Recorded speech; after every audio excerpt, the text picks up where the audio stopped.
let's go ahead and talk about when somebody tries to take you down. Okay, so this is important. So it's important that we learn how to take someone down, but what if someone does get to our legs and we don't know what to do? So let's go ahead and talk about that. And it's going to still expand and connect with this idea of getting to the back and getting the choke, okay? So what this is called is, it's called a sprawl because you're sprawling your legs back. You're trying to kick your legs back as far as possible.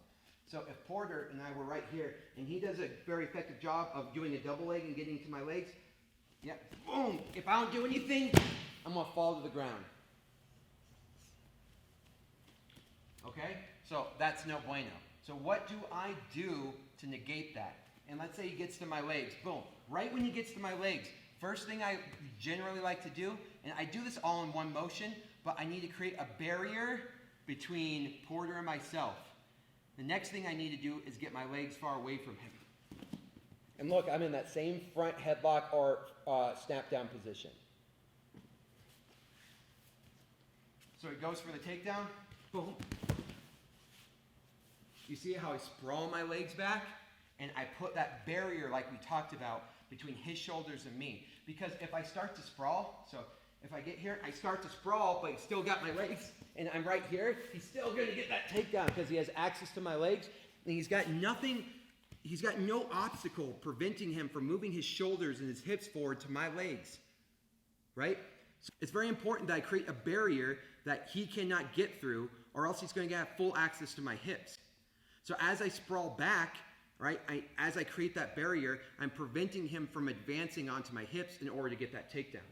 Right? And I'm also mimicking that same front headlock and snap down position. Okay? So again, as he gets here, watch as I put my arms in front and kick my legs back at the same time. And where are we at? The same way to take the back and get the choke. Okay? So now we can offensively, actively try to get someone to get their hands on the mat, or if they're going for a double leg, this is a great way to prevent it, and you have something to go for afterwards that's offensive. This is why I see a lot of the time. Finally, someone learns how to get somebody off of their legs. Boom! And they stand back up. Okay. You're like, no! Their back was exposed! You cannot allow them to get away with having their back exposed and you not take advantage of it. Okay? When it comes to combat sports, there's certain things that you cannot allow. Okay? You got to take advantage of those opportunities. Even if it's like you black out and bam, all of a sudden you wake up and you're choking someone out. Fine. But you need to figure out how to capitalize on these moments, because that's what Jiu Jitsu is all about, is capitalizing on moments. When your opponent makes a mistake or they leave an opening, you have to capitalize. Right? So right here, when he goes for that double leg, I put my arms in front, I sprawl my legs back. Right, that wasn't very good. But you see the point, right? Arms in front, sprawling my legs back. And now, wow.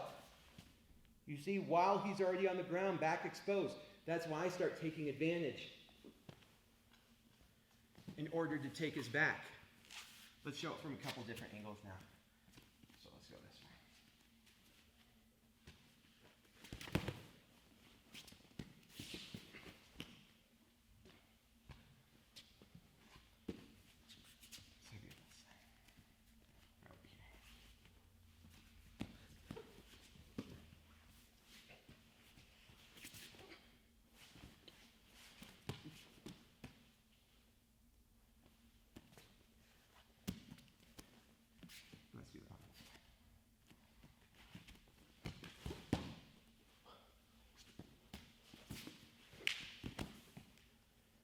So you see how this all blends together? We can use that same back exposure to back take where I'm pulling them over, putting my hooks in and choking. It all blends the same. It's just how do we get there, right?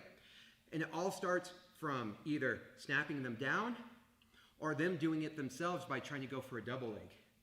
You could, yeah.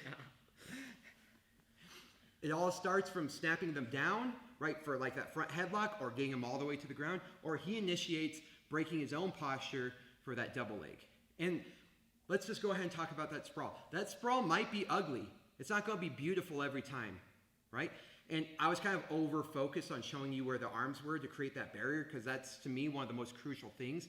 Because if you do an incredible sprawl, but you don't have a barrier, somebody who knows what they're doing is still going to get access to your legs and then take you down, pin your hips to the ground, right? But when we create a barrier, when we have a good barrier in a bad sprawl, you can still get out of that bad scenario because you have that barrier between you and your opponent, okay?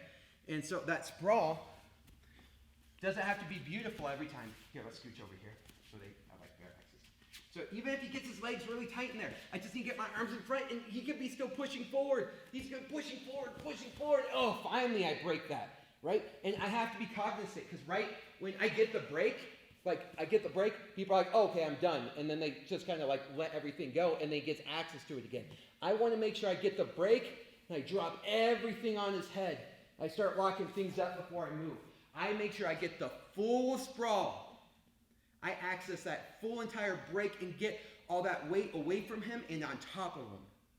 All right, I get my hips as far away from him as possible, so that way he's got no more leverage over me, and I put my weight back on top of him, so that way he's not moving and he can't get out of that bad exposure of showing his back. Does that make sense?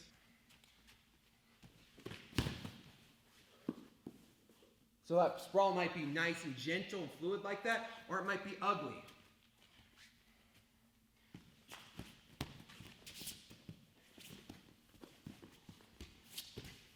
What's important is whether the sprawl is perfect and initiated on your part with flawless effort, or it's ugly, he's got access to your legs, and you have to create that barrier. Regardless, it is just getting, your legs away from his arms. You break the takedown, you successfully did a sprawl, and then we want to take advantage of the back exposure. But it's like I said, it doesn't have to be perfect. Just break it. Don't do it too early. Don't stop the sprawl too early. That's the thing I see a lot. So get your arms in front, completely break the sprawl, getting your legs away from him, and take advantage of the back exposure. Man, I have seen so many matches go in the favor of the non-wrestler because they knew how to sprawl, and the wrestler was so insistent on getting to the legs that they exposed their back when they shouldn't have, and then the other grappler was able to get to the back, get the choke. So back exposure is one of the worst things you can give up. And so that's why I'm saying I don't want to teach you the double leg takedown right off the bat, because if we do, you might be showing your back and getting that back exposure a lot. First, let's learn how to create back exposure without giving up our back exposure, right, in the offensive side. And then as we move on, we can start learning how to do effective takedowns where we can get somebody to the ground with something like a double leg without exposing our back or creating a scramble situation, which you're in the losing battle because you're already beneath them and you have their weight and gravity on top of you. So, you have anything else to add? No. All right, so just a quick recap. Snap down, taking the back. Front headlock to snap down, taking the back. Sprawling as a takedown defense, getting to the back, taking the back. And all of them finishing with either the choke. All of them with either finishing the short choke, where I'm hooking the arm and going all the way to the shoulder, or doing the rear naked choke. It's up to you. I like the short choke because there's more control and less I have to do. Less strength in the choke, but less you have to do. Rear naked, tons of strength in the choke, but there's a lot more steps you have to go through to get there. So anyway, that's my introductory to takedown, 2 people standing, to 1 getting to the ground, all the way to submission. We do it now.